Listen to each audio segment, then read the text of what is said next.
Hi everyone, मैं सभी divine souls का वेलकम करती हूँ मेरे इस यूट्यूब चैनल पर जिसका नाम है ट्विन फ्लेम डीवा। जब भी बात एंसेस्टर्स की होती है तो लोगों को कई सारे सवाल होते हैं, कई सारी कन्फ्यूजन होती है। एंड अगर हम बात ट्विन फ्लेम्स की करेंगे, एम्पैथ्स की करेंगे, सो जैसे कि बताया जाता है, सुना है मैंने कि अगर आपका कोई भी फैमिली मेम्बर है और जिसकी डेथ हो गई है, एग्जाम्पल कि कोई ओल्ड एज पर्सन था, मेल या फीमेल, जिसकी डेथ हो गई और उसके बाद उसको एंसेस्टर्स का दर्जा दे दिया जाता है, जो कि रियलिटी नहीं है। इसमें बड़ी सारी इन्फॉर्मेशन है, तो जितनी पॉसिबल है, जितनी अलाउड है, आज मैं शेयर कर देती हूँ। अब एंसेस्टरी रियल्म है कहाँ पर? पाताल लोक के अंदर, जैसा कि कई सारे लोग हैं। तो अब अगर हम किताबी ज्ञान की बात करेंगे, बुकिश नॉलेज की बात करेंगे, तो आपको बहुत पर्टिकुलर इन्फॉर्मेशन सुनने को मिलेगी कि इसमें एक राक्षस लोक है, इसमें एक नर्क लोक है और इसमें एक और जो कुछ 7 चीज़ें बताई जाती हैं। तो वो प्रॉपर रियलिटी नहीं है। मैं पहले भी कह चुकी हूँ, जितनी भी सेक्रेड बुक्स हैं किसी भी धर्म की है, 99% एडिट करी गई हैं, 1% इन्फॉर्मेशन है। तो बुकिश नॉलेज पर अपना जाएं। जो एंसेस्टर्स का रेल्म है वो पाताल लोक के अंदर है, और वहां पर बनाने के पीछे भी एक बहुत बड़ा रीजन है जो फिलहाल अभी शेयर करना अलाउड नहीं है, बाद में करूंगी मैं शेयर। आई होप कि ये क्लियर होगा आपको कि जो एंसेस्टर्स का प्लेस है, जो उनकी दुनिया है, रेल्म है, वो जो पाताल लोक है, जिसे इंग्लिश में अंडरवर्ल्ड कहते हैं, अंडरवर्ल्ड रेल्म है, तो उसके अंदर है। तो जो पाताल लोक के बारे में आपने इन्फॉर्मेशन सुनी है, पर्टिकुलर लोग होते हैं, नहीं, रियलिटी नहीं है। उसके अंदर और बहुत सारे ऐसे रेल्म के अंदर रेल्म्स हैं कि वो गिने नहीं जा सकते हैं।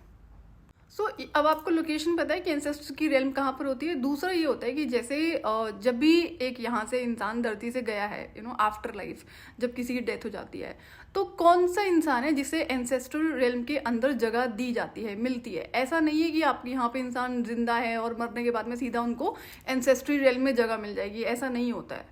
अब एंसेस्ट्री रेल्म में कौन से इंसान को आफ्टर लाइफ के बाद में जगह मिलती है, पहले तो ये क्लैरिटी होनी चाहिए। वो इंसान जो यहाँ पर धरती पर जब जिंदा था या जिंदा थी, तो उसके कर्म अच्छे थे, उसकी नीयत अच्छी थी, और उसने पूजा पाठ, जो स्पिरिचुअल प्रैक्टिसेस होती हैं, राइट प्रैक्टिसेस करी हैं। मेरी 10 साल की जर्नी में मुझे एक ये रियलिटी दिखाई गई थी, जो कि एक बहुत बड़ा स्पिरिचुअल ग्रुप है, ग्लोबल लेवल पे जाना जाता है। अंदर वो क्या करते हैं, ग्रुप के अंदर 2 खेल खेलते हैं ये लोग, कि जो यंगस्टर्स होते हैं, जिस भी ग्रुप के लोग वहाँ पर जाते हैं, जिस भी एज ग्रुप के लोग जाते हैं, उनको ये पाठ पढ़ाते हैं कि पितृ कुछ नहीं होते, आपके पितृ सिर्फ आपके भगवान है। जैसे कि जो हम जनरली पितृ को जानते हैं, जो आपके फैमिली मेम्बर्स रहे हैं, यहाँ से जाते हैं, उनको पितृ कहा जाता है। तो वो क्या पाठ पढ़ाते हैं कि नहीं, पितृ नहीं होते हैं, पितृ तो आपको आपके भगवान ही होते हैं, तो आपको पितरों के लिए कुछ नहीं करना चाहिए। तो वहाँ पे बहुत बड़े लेवल पे ये चीज़ें लोग जो ब्रेन वॉश के थ्रू अब्जॉर्ब कर लेते हैं और फॉलो करते हैं। इसमें यंग जो फीमेल्स मैंने देखी थी, जो इसे एकदम एग्जैक्टली ट्रूथ मान लेती। क्यों मान लेती हैं? क्योंकि कोई एक उपाधि पे बैठा हुआ है और एक बहुत बड़ा ग्रुप है जो ग्लोबल लेवल पे जाना जाता है, तो इसलिए उनके दिमाग में ये चीज़ भरी हुई है, भाई जो बोला है वो सही बोला होगा। और जब ऐसे लोगों की लाइफ में अनटाइमली डेथ हो रही होती है ना, किसी के हस्बैंड की, किसी के पेरेंट्स की, किसी के सिबलिंग की, ये चीज़ें मैं वहाँ पे एक्सपीरियंस करके आई हूँ। जो ग्रुप के लोग थे जो शेयर करते हैं, तो उनको क्या बताइए, तो भाई क्या नाम है, या तो पास्ट लाइफ के कर्म है, या तो दुख सुख तो लगा रहता है, भगवान को बस प्रार्थना करिए, ये बता दिया जाता है। अब ये जो स्पिरिचुअल ग्रुप है ना, इसके जो लोग जो जाने जाते हैं एक उपाधि पर, जो इन्फॉर्मेशन शेयर करने के लिए जाने जाते हैं स्पिरिचुअल बुक्स के थ्रू, तो ये मीडिया में 2 लेवल पर खेलते हैं। नहीं, हम तो मानते हैं पितृ होते हैं, हमने ये करा है, वो करा है। अब नाउ लोग इसी तरह से बेवकूफ़ी में जीते हैं। जो इनके ग्रुप के लोग हैं ना, वो कभी सवाल नहीं करेंगे, क्योंकि वो इन्फॉर्मेशन सब तक पहुंचेगी नहीं। Millions of people are there. तो ये भी होता है कि यहाँ तो मीडिया में बोल दिया कि हम तो करते हैं पितृ पूजा, वहाँ नहीं बोलते भगवान ही आपके पितृ हैं, लेकिन विद इन द ग्रुप जो इंटरनली चीज़ें चलती हैं वो डिफरेंट होती हैं। तो मैं आपसे बोल रही थी कि ऐसा इंसान जिसने यहाँ पर राइट स्पिरिचुअल प्रैक्टिसेस करी हैं, वही जाता है एंसेस्ट्री रेल्म में। अब जब कर्म अच्छे, तो ऑब्वियसली बात है पनिशमेंट तो नहीं मिलने वाली है पाताल लोक जाने के बाद में। तो उसके बाद में जब एंसेस्ट्री रेल्म में उसे जगह मिलती है फॉर द फर्स्ट टाइम, तो उसे पावर्स दी जाती हैं in the name of blessings and support, जो भी उसके कर्म रहे हैं, और वो एक रेल्म में जा रहे हैं। अब जैसे किसी रेल्म, अब रेल्म के अंदर क्या होता है ना, जो रेल्म्स होती है, स्पिरिचुअल रेल्म्स होती हैं, उसके अंदर रैंकिंग्स होती हैं। तो I am somebody who holds a rank, and कोई भी जो स्पिरिचुअल बीइंग होते हैं, सबकी रैंकिंग्स होती हैं, लोअर से लेके हाईएस्ट तक। तो अब एग्जाम्पल कि कोई आपका फैमिली मेम्बर है जो आपको पता है कि बहुत अच्छा था यहाँ पर, या बहुत अच्छी थी, जो मतलब अच्छी राइट स्पिरिचुअल प्रैक्टिसेस करी हैं, लेकिन ऐसा इंसान जिसके कर्म अच्छे थे, नीयत अच्छी थी। तो जब ऐसा इंसान पाताल लोक जाता है, उसे एंसेस्ट्री रेल्म में भेजा जा रहा है, उसे पता है उसको कुछ पावर्स मिली है। वो पावर्स क्यों दी गई हैं? आपकी फैमिली के लिए दी गई हैं। जो स्पिरिट रेल्म है, स्पिरिचुअल रेल्म है, सारे रूल्स एंड रेगुलेशंस, लॉज को फॉलो करते हैं। अगर हम इंसानों की बात करेंगे धरती पे, तो धरती पर इंसान ना तो फिजिकल रेल्म के रूल्स एंड रेगुलेशंस को फॉलो करते हैं, ना ही स्पिरिचुअल रेल्म के रूल्स एंड रेगुलेशंस को फॉलो करते हैं। तो जो स्पिरिट रेल्म है, एंसेस्टर्स भी स्पिरिट रेल्म का ही पार्ट है, स्पिरिचुअल रेल्म का ही पार्ट है। स्पिरिट फॉर्म में ही आपसे कम्युनिकेट करते हैं, स्पिरिट फॉर्म में ही होते हैं, वो एनर्जी बॉडी में होते हैं।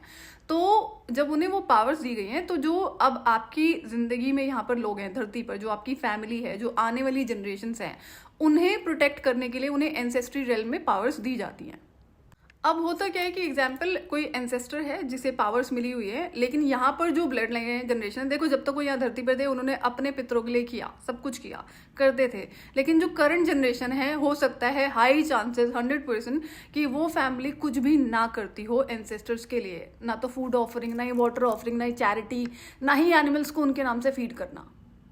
तो फिर अब होगा क्या, वहाँ पर उन्हें जो एंसेस्टर्स हैं, जिन्हें एंसेस्ट्री रेल में जगह दी गई है, वहाँ पर भी उनके ऊपर भी लोग होते हैं जो हायर बीइंग्स होते हैं, जो उन्हें डिक्टेट करते हैं इन्फॉर्मेशन राइट वे में, ना कि पनिश करने के लिए। लेकिन अगर आप उन्हें फूड ऑफरिंग नहीं करोगे, पानी ऑफरिंग नहीं करोगे, उनके नाम से चैरिटी नहीं करोगे, एनिमल्स का ध्यान नहीं रखोगे, तो उस केस में क्या होता है, आपकी लाइफ में इश्यूज शुरू हो जाएंगे। चाहे ब्रेकअप्स हो रहे हो, रिलेशनशिप में चीटिंग हो रही हो, और अनटाइमली डेथ हो रही हो, मिसकैरेजेस हो रहे हो, इविल स्पिरिट्स की जो ऑब्सेशन होते हैं वो हो रहे हो, और बहुत सारी गलत चीज़ें होने लगती हैं जहाँ पर एंसेस्ट्री रेल्म का प्रोटेक्शन नहीं होता है, एंसेस्टर्स का प्रोटेक्शन नहीं होता उनकी लाइफ में। तो जो इंसान यहाँ जिंदा है, जो अभी करंट ब्लड लाइन में है धरती पर, फिजिकल जो रेल्म है, अगर ऐसे इंसान एंसेस्टर्स को ऑफरिंग नहीं कर रहे हैं, फूड वाटर ऑफरिंग, तो उस केस में क्या होता है ना, जो डार्क एंटिटीज आपके घर में जरूर रहेंगी। क्यों? क्योंकि दो में से एक ही पावर रहेगी ना, या तो नेगेटिव रहेगी या तो पॉजिटिव रहेगी, दोनों एक साथ तो नहीं रह सकते। हाँ, जो एक रेंज होती है, फ्रीक्वेंसी होती है, वो कम ज़्यादा जरूर हो सकती है। क्यों? क्योंकि अगर किसी इंसान की लाइफ में प्रॉपर सिर्फ नेगेटिव एनर्जीज रहेंगी तो बहुत ज़्यादा दिन तक वो टिकेंगे नहीं। तो अब इस केस में क्या होता है, जब एंसेस्टर्स को आप फूड और वाटर ऑफरिंग नहीं कर रहे हो ना, तो उनको वहां पर पनिशमेंट्स मिलती हैं उन लोगों के द्वारा जो हायर बीइंग्स हैं, जो उन्हें उनके ऊपर होते हैं, जिनकी रैंकिंग आपके एंसेस्टर्स से ऊपर होती है, तो उन्हें पनिश करा जाता है। तो वो पनिशमेंट कोई बहुत आसान नहीं होती है। अब ये क्यों करा जाता है? क्योंकि उन्हें पावर दी गई है आपकी ब्लड लाइन को प्रोटेक्ट करने के लिए, लेकिन गिवन एंड टेक का बैलेंस होगा तभी वो आपको प्रोटेक्ट करेंगे, अदरवाइज नहीं करेंगे। सो यहाँ पर गिवन एंड टेक कैसे चलता है, आप उन्हें फूड और वाटर ऑफरिंग करोगे, उनके नाम से जो सर्विस होती है एनिमल्स के लिए, चैरिटी होती है, वो करेंगे, तभी वो आपको प्रोटेक्ट करते हैं। ये रूल्स हैं स्पिरिचुअल रेल्म के। जो गिवन एंड टेक का बैलेंस है वो हर रेल्म में होता है, हर रिलेशनशिप में होता है। जहाँ पर नहीं होता है वहाँ पर इम्बैलेंस ऑटोमेटिकली क्रिएट हो जाता है। तो अब एंसेस्टर्स को पनिशमेंट मिलती है जब आपकी फैमिली यहाँ से उन्हें ऑफरिंग नहीं करेगी। क्यों? क्योंकि ये रूल है, रेगुलेशन है स्पिरिचुअल रेल्म के। तो जब उन्हें वहाँ पर पनिशमेंट मिलती है ना, तो वो यहाँ पर आपको परेशान जरूर करते हैं। कैसे करते हैं? चाहे कोई बीमारी शुरू कर देंगे या कोई और, अब ये उनका तरीका होता है, क्योंकि उन्हें सुनने में तो सक्षम हो नहीं आप, ना उन्हें देख सकते हो। और बहुत बार ऐसा होता है कि एंसेस्टर्स आपको ड्रीम के थ्रू मैसेजेस देते हैं कि आप उन्हें फूड ऑफरिंग करो, वाटर ऑफरिंग करो, खाना मांग रहे हैं आपसे, पानी मांग रहे हैं, बट इंसान उसे समझ नहीं पाता है। तो इसीलिए जो रूल्स एंड रेगुलेशंस होते हैं इंसानों की लाइफ में, वो शुरू से आपको जो स्पिरिचुअल मेंटोर्स होते हैं उनके थ्रू बता दिए गए थे कि ये आपको करना होता है। क्योंकि आप ना तो देख सकते हो ना सुन सकते हो, ड्रीम्स के मैसेजेस आप समझने के लायक नहीं हो, नहीं कर पाते हैं ऐसे बहुत सारे लोग। तो इसलिए था कि भाई आप कर लो, आपको इसमें ज़्यादा पढ़ने की जरूरत नहीं, ये आपकी रिस्पॉन्सिबिलिटी, आपको कर लेना चाहिए। बट बहुत सारे लोग नहीं करते, जो नहीं करते उनकी लाइफ में ऐसी चीज़ें चल रही होती हैं। अब एंसेस्टर्स पर ब्लड लाइन को प्रोटेक्ट करने की रिस्पॉन्सिबिलिटी होती है, तो उस रिस्पॉन्सिबिलिटी को वो आपके चाहने ना चाहने से कोई उसमें फ़र्क नहीं पड़ता है, उनकी रिस्पॉन्सिबिलिटी है। तो वो हमेशा आपसे कनेक्टेड रहेंगे और कोशिश करेंगे कि आप इसे सर्व करो। जो आपकी रिस्पॉन्सिबिलिटी है फूड वाटर ऑफरिंग की, और जो उनकी रिस्पॉन्सिबिलिटी है आपकी ब्लड लाइन को प्रोटेक्ट करने की। तो जब एंसेस्टर्स को स्पिरिचुअल रेल में पनिशमेंट मिलती है आप लोगों की वजह से, जो यहाँ पे धरती पे इंसान है, तो वो क्या करेंगे? आपकी आरती थोड़ी ना उतारेंगे, परेशान तो करेंगे, ऑब्वियसली बात है। एंड देन ये फैमिलीज जरूर डिजर्व करती हैं।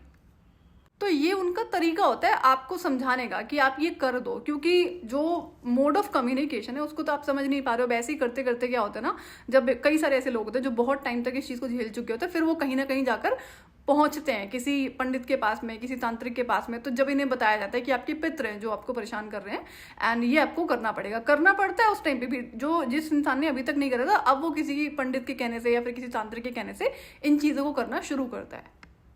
अब आपको इतना समझ में आया होगा कि एंसेस्टर्स के पास में पावर्स होती हैं जो आपकी ब्लड लाइन को प्रोटेक्ट करने के लिए दी जाती हैं। तो ये एक सीधा सा आंसर है कि कभी भी एंसेस्टर्स तांत्रिकों के द्वारा या किसी और गंदी शक्ति के द्वारा बांधे नहीं जा सकते हैं। इस पर मैं कंप्लीट क्लैरिटी शेयर करूंगी नेक्स्ट वीडियो में। अब दूसरा होता है कि जैसे कोई ऐसा इंसान है जो आपके यहाँ धरती पर, आपको पता होगा कि कोई मेल फीमेल किसी भी एज का जो बहुत दुष्ट था इंसान, लेकिन वो पूजा पाठ भी करता था। और दूसरी कैटेगरी हो सकती है कि पूजा पाठ नहीं करती हो, अब उसकी डेथ हो गई। उसके बाद क्या होगा, ऐसे इंसान को एंसेस्ट्री रेल्म में ऑप्शन नहीं मिलता जाने का। वहाँ मतलब एंटर करना तो दूर, मतलब वहाँ रहना तो दूर, जाने का भी ऑप्शन नहीं मिलता है। ऐसे इंसान का आफ्टर लाइफ की क्या इन्फॉर्मेशन होती है कि जो भी उसके बुरे कर्म है यहाँ पर, वो उसको वहाँ जाकर पनिशमेंट के रूप में भुगतेगा और भुगतेगी। उसके बाद में जो भी उसके लिए नेक्स्ट लाइफ डिसाइड करी जाती है, भटकना है या फिर किसी और दूसरी योनि में जाने का जो ऑप्शन होता है, या दोबारा वापस यहीं पर आएगा। हाई चांसेस यहाँ पे इंसान रिपीट करता ही रहता है, बट डिपेंड कि कितनी पनिशमेंट किस तरह से वो भोगेगा। तो ऐसे इंसान को एंसेस्टर्स की उपाधि नहीं मिलती है। अब ऐसा इंसान जो यहाँ पे बहुत दुष्ट था, चाहे कोई लेडी थी, कोई मैस्कुलिन था, जो यहाँ पे हो सकता है पूजा पाठ करता हो सकता है ना करता हो, बट उसकी डेथ हो जाती है। तो जो अगर एक फैमिली है, ब्लड लाइन है, आपको कभी भी एंसेस्टर्स का पर्टिकुलर तो नाम लेकर नहीं करना होता है जो भी रिचुअल परफॉर्म करने होते हैं, अनटिल आप तर्पण परफॉर्म कर रहे हैं। तो तर्पण जब आप करते हो तो उसमें वो आपकी रिस्पॉन्सिबिलिटी नहीं है, जो करवाता है करवाती है उनको पता होता है, वो 3 ब्लड लाइन के नाम पूछते हैं। तो लेकिन जो एक दुष्ट इंसान है उसको एंसेस्ट्रल में जगह नहीं मिलती। लेकिन ये आपको क्यों करना होता है, आप तो पितरों के नाम से कर रहे हो ना, वो भी अब क्या होता है, उसको पितृ रेल में जगह नहीं मिलती, बट पार्ट वो आपके पितरों का ही है कि यहाँ से चला गया, वो आपकी ब्लड लाइन का ही पार्ट है। तो वो आपकी रिस्पॉन्सिबिलिटी नहीं है। आप अपने पितरों के नाम से फूड ऑफर और वाटर ऑफरिंग कर रहे हो, उस इंसान का क्या होगा, वो अपनी सजा भुगतेगा और भुगतेगी। एंड देन जहाँ भी उसको दूसरा इनकारनेशन रीइनकारनेशन होगा, जिस भी योनि में, जिस भी रेल में, वो आपका लेना देना नहीं होता है।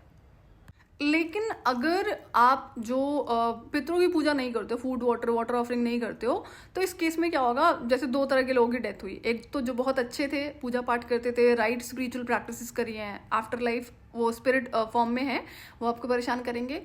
कम परेशान करेंगे हो सकता है क्योंकि उन्हें एंसेस्ट्रियल में जगह मिल चुकी है, तो वो इसलिए करें ताकि जो आपकी रिस्पॉन्सिबिलिटी है आप उसको निभाओ। लेकिन जो दूसरा इंसान है, जो गलत इंसान है, वो भटक रहा है, वो ज़रूर भटकेगा जब तक आपने उसके लिए जो पितृ पूजा होती है वो नहीं करवाई है।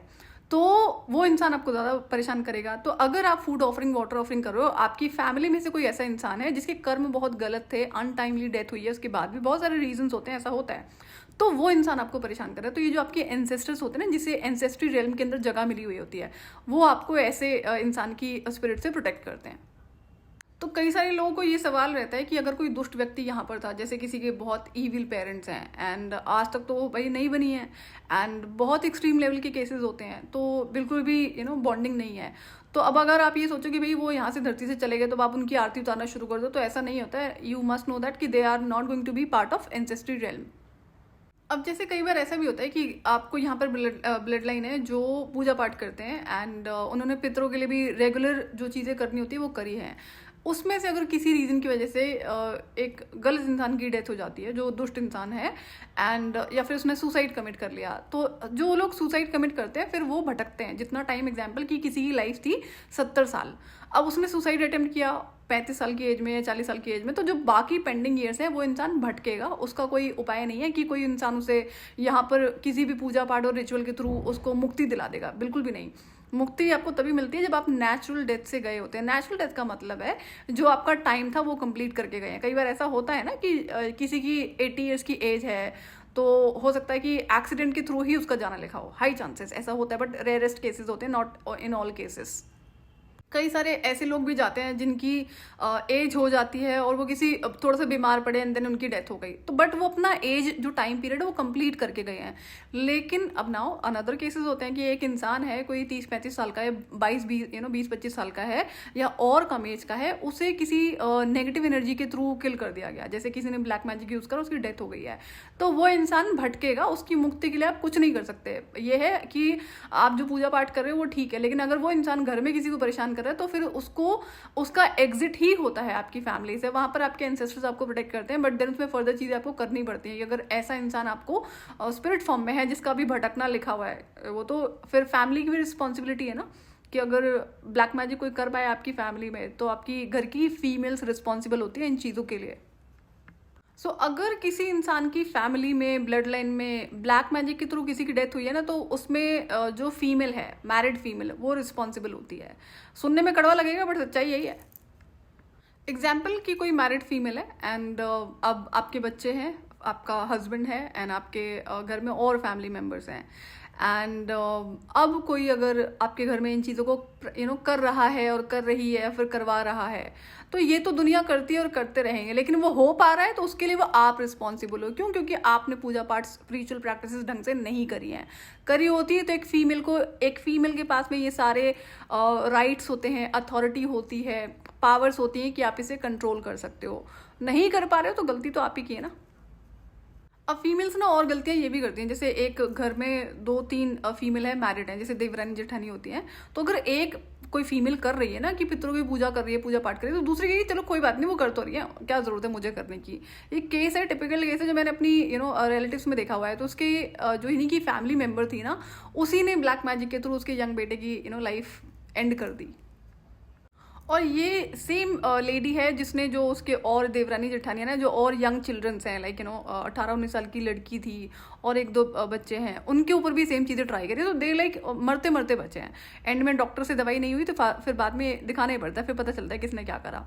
तो ये जो गलतियां करते हैं ना लोग कि भाई एक फैमिली मेम्बर कर रहा है, आपकी इंडिविजुअल लाइफ है, इंडिविजुअल कर्म है और आपको इंडिविजुअल स्पिरिचुअल प्रोटेक्शन के लिए काम करना ही पड़ता है। तो अब आपकी फैमिली में अगर ऐसा कोई कंसर्न है कि कोई इंसान अभी जब तक जिंदा था तब तक वो बहुत बुरा था आपके साथ में या किसी और फैमिली मेंबर के साथ में, अब वो मर गया तो उसको पितरों की उपाधि मिल गई, नहीं, पितरों की उपाधि नहीं मिलती है, लेकिन इन जनरल वो आपकी ब्लड लाइन का पार्ट है, जो आपको सुनने में यही लोग बताएंगे कि वो आपके पितर हैं। वो एक टिपिकल टर्म हो गई है। तो इसमें आपको क्या करना है, आपको ये होता है भाई आप अपनी ऑफरिंग कर दो, आपको किसी का नाम लेकर नहीं करना होता। जो भी फूड ऑफरिंग, वाटर ऑफरिंग करते हैं, उससे आपको कोई मतलब नहीं है कि कौन कहाँ गया है आफ्टर लाइफ। तो जब तक आप एंसेस्ट्रल हीलिंग नहीं करते हो, blood line to blood line, generation to generation ये चीज़ें चलती रहती हैं, चाहे इलनेस हो, बीमारियां हो, या किसी और तरह का पैटर्न हो, मिसकैरेजेस हो, या फिर जो डाइवोर्स केसेस होते हैं, और बड़ी सारी चीज़ें होती हैं।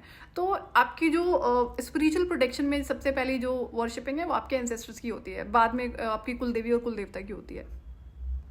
इसमें एक और पैटर्न देखने को मिलता है, जब एंसेस्ट्रल इशू होता है ना, तो कई फैमिलीज में ऐसा होता है कि उनको ना जो सन होता है, जो बेटा होता है, वो कई जनरेशन तक होता ही नहीं है, होने ही नहीं दिया जाता है एंसेस्टर्स के थ्रू ही। क्यों? क्योंकि लड़कों से कुल चलता है, जो कि रियलिटी है, उसमें कोई डाउट तो है नहीं।